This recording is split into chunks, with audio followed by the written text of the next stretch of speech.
Assalamualaikum warahmatullahi wabarakatuh. Salam sejahtera bagi kita semua. Kami dari kelompok mata kuliah Pendidikan Hukum Klinis ingin memaparkan video simulasi konsultan tentang pendaftaran merek.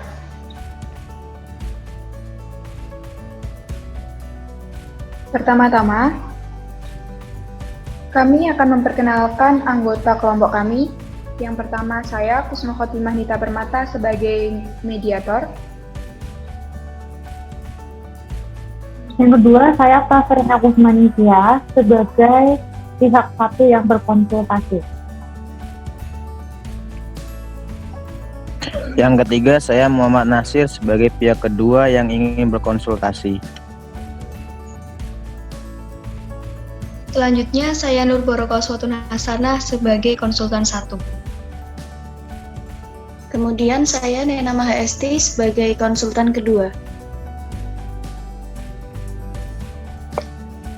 Iya, simulasi konsultan tentang pendaftaran merek ini memiliki permasalahan merek yang terjadi antara pihak, yaitu Saudara Tias dan Saudara Nasir terkait brand baju Deus. Selanjutnya, saya mempersilakan Saudara Tias dan Saudara Nasir untuk memberikan keterangan lebih lanjut terkait permasalahannya. Yang pertama, saya persilakan kepada Saudara Tias untuk memberikan keterangannya.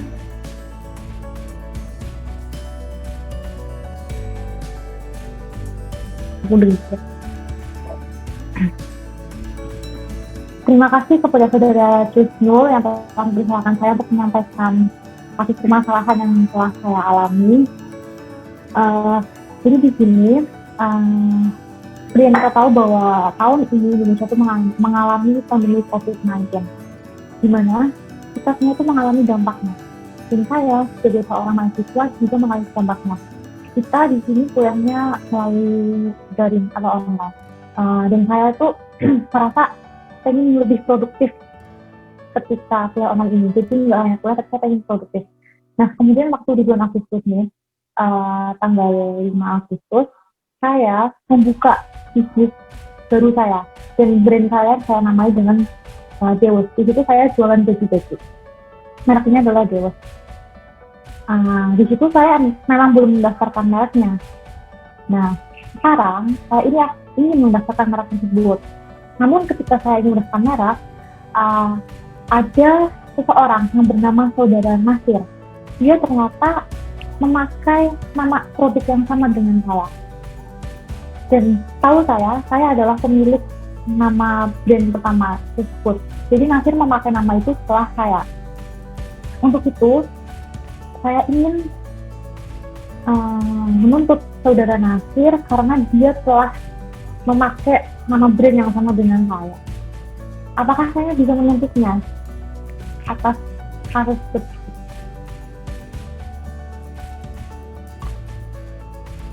Ya, selanjutnya silakan Saudara Nasir untuk memberikan keterangan.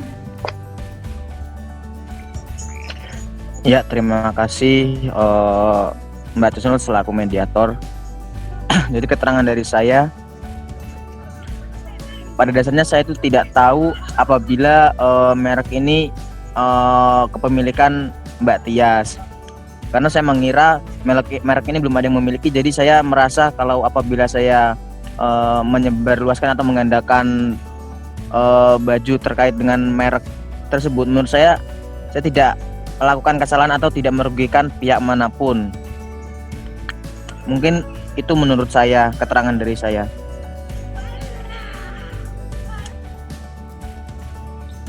Adakah sanggahan dari Saudara Tias atau tambahan keterangan? Ya, terima kasih Saudara Nasir telah menyampaikan pendapatnya. Di sini saya mau bertanya, sejak kapan Saudara Nasir memakai merek brand yang sama dengan saya?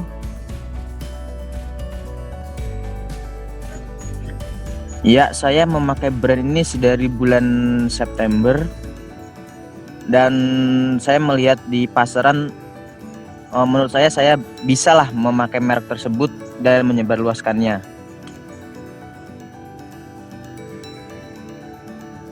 apakah saudara Nasir sebelum memilih brand yang sama dengan saya, apa tidak tahu kalau itu adalah sudah menjadi milik saya? Ya walaupun memang saya ini belum mendaftarkan ke Ditjen KI. Saya tidak mengetahuinya ya karena saya tidak memiliki akses untuk seperti mengecek terkait pendaftaran itu di mana, mengecek apakah sudah menyebar luas atau belum, atau siapa pemilik dari merek tersebut, saya belum mengetahuinya.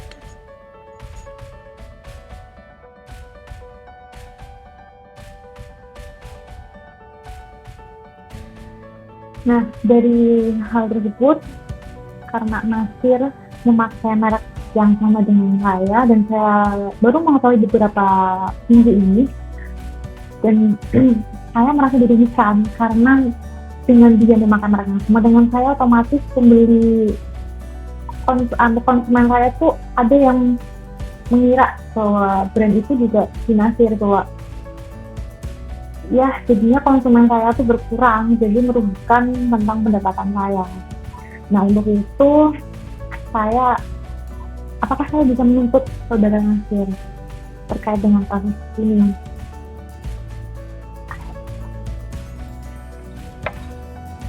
Adakah tambahan keterangan lagi dari masing-masing pihak yang bersangkutan?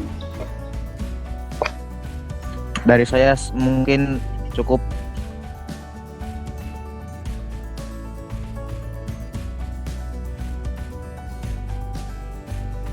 Apakah dari saudara Tias cukup untuk keterangannya? Cukup, saudara Tisno. Ya. Untuk selanjutnya, saya kembalikan kepada para pihak untuk berkonsultasi kepada para konsultan. Untuk konsultan pertama yaitu Ibu Nur Barokah Uswatun Kasana, dan untuk konsultan kedua yaitu Ibu Nina Maha Esti. Untuk waktunya saya persilakan para pihak berkonsultasi dengan para konsultan.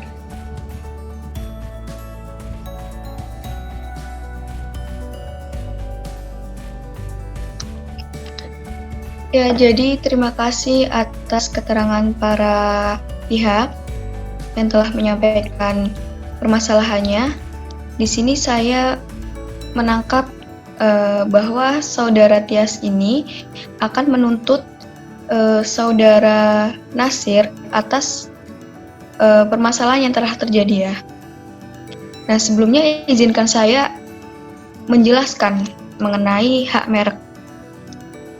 Nah, hak merek itu dapat diperoleh jika merek itu telah didaftarkan. Hak merek adalah bentuk perlindungan hak kekayaan intelektual yang memberikan hak eksklusif bagi pemilik merek untuk menggunakan merek tersebut dalam perdagangan barang dan atau jasa sesuai dengan kelas dan jenis barang atau jasa untuk mana merek tersebut terdaftar. Nah, satu hal yang perlu dipahami di sini adalah pendaftaran merek itu untuk memperoleh hak merek, bukan berarti izin untuk menggunakan merek itu sendiri.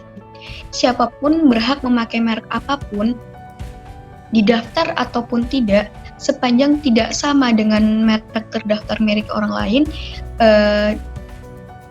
itu tidak masalah. Nah, dalam permasalahan yang terjadi antara kedua belah pihak, bahwa saudara Tias ini tidak dapat menuntut saudara Nasir karena merek yang dimiliki saudara Tias belum terdaftar dalam Direktorat Jenderal Kekayaan Intelektual. Jadi, untuk dapat melarang siapapun untuk menggunakan merek yang sama dengan merek terdaftar miliknya tadi itu, tentunya untuk kelas dan jenis barang atau jasa yang sama, maka mereknya itu harus didaftarkan terlebih dahulu. Nah, kapan sih sebenarnya merek itu dapat didaftarkan? Nah, suatu merek yang sudah dipergunakan secara luas selama bertahun-tahun tetap masih bisa didaftarkan sepanjang memang tidak memiliki persamaan baik secara keseluruhan maupun pada pokoknya dengan merek milik orang lain yang telah terlebih dahulu didaftarkan dalam Direktorat Jenderal Kekayaan Intelektual. Nah, mungkin untuk selanjutnya yang lebih mendalam akan disampaikan oleh konsultan kedua, yaitu Saudara Nena Maesti. Ya, terima kasih atas kesempatan yang telah diberikan. Saya akan menjelaskan tentang syarat dan tata cara pengajuan atau pendaftaran merek. Itu terdapat di Undang-Undang Nomor 20 Tahun 2016, Pasal 4. Ayat 1 menyebutkan bahwa permohonan pendaftaran merek itu diajukan oleh pemohon atau kuasanya kepada Menteri secara elektronik maupun non-elektronik dalam bahasa Indonesia.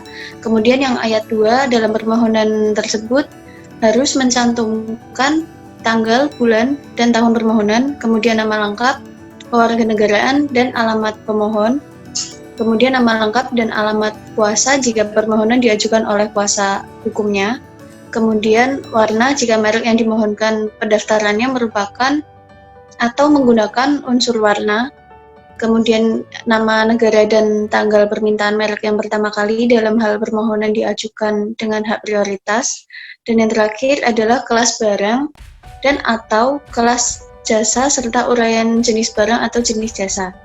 Kemudian ayat ketiga, permohonan itu nanti akan ditandatangani oleh pemohon atau kuasa hukumnya. Kemudian yang keempat, permohonan sebagaimana dimaksud pada ayat pertama tadi dilampirkan dengan label merek dan bukti pembayaran biaya.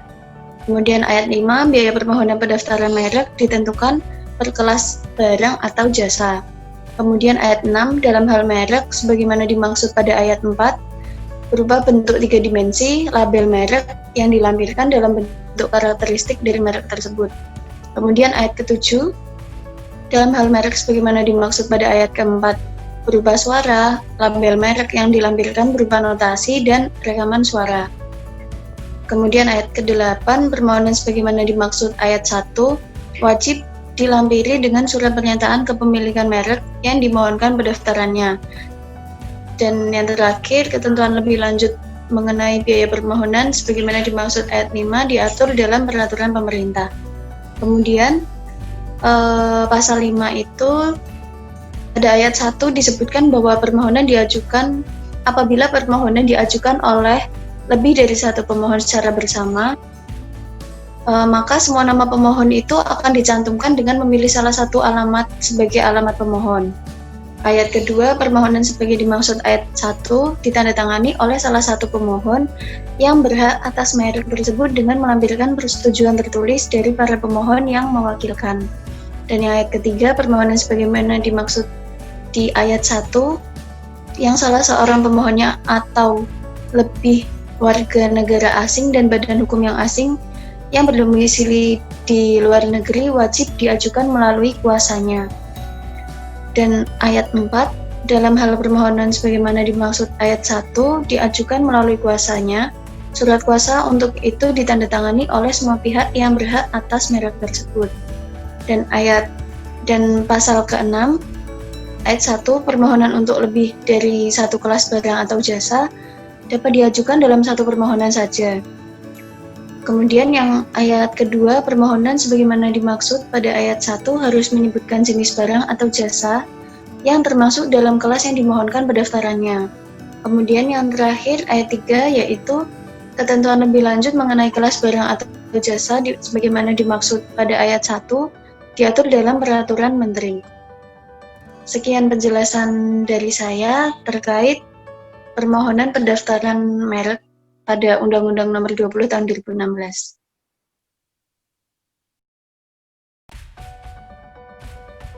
Ya, apakah ada pertanyaan dari Saudara Tias dan Saudara Nasir untuk para konsultan terkait permasalahan yang dialami?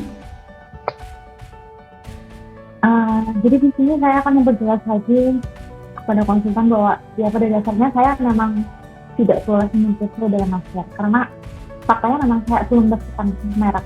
Tapi di sini berarti saya berhak dong untuk mendaftarkan merek saya karena merek ini tuh saya ciptakan terlebih dahulu sebelum masih menciptakan. Jadi ini saya pemilik merek yang pertama kali.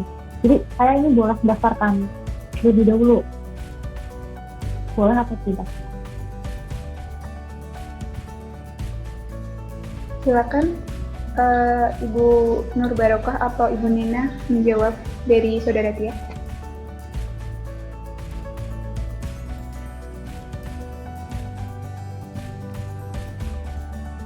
Ya, jadi merek itu kan menganut prinsip first to file. Nah, sehingga siapa yang memperdaftarkan mereknya terlebih dahulu itu yang sebagai pemegang hak merek itu.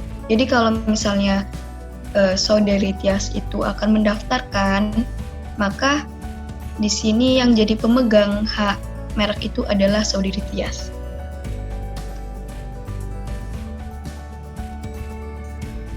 Apakah ada pertanyaan lagi untuk para konsultan dari masing-masing para pihak?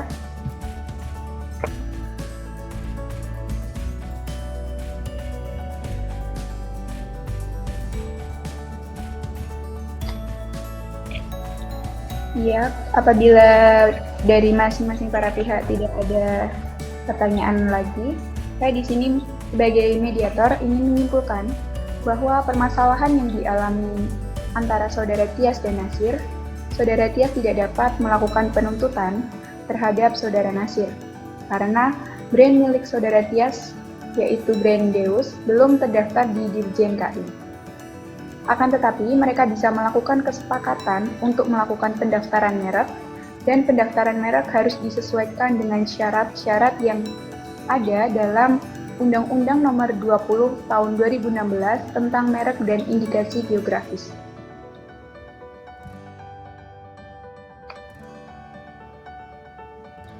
Ya, sekian untuk konsultasi pendaftaran merek hari ini. Apabila ada salah kata dari saya sebagai mediator, saya mohon maaf. Wassalamualaikum warahmatullahi wabarakatuh. Waalaikumsalam warahmatullahi wabarakatuh. Terima kasih semuanya atas penjelasannya. Terima kasih pada konsultan.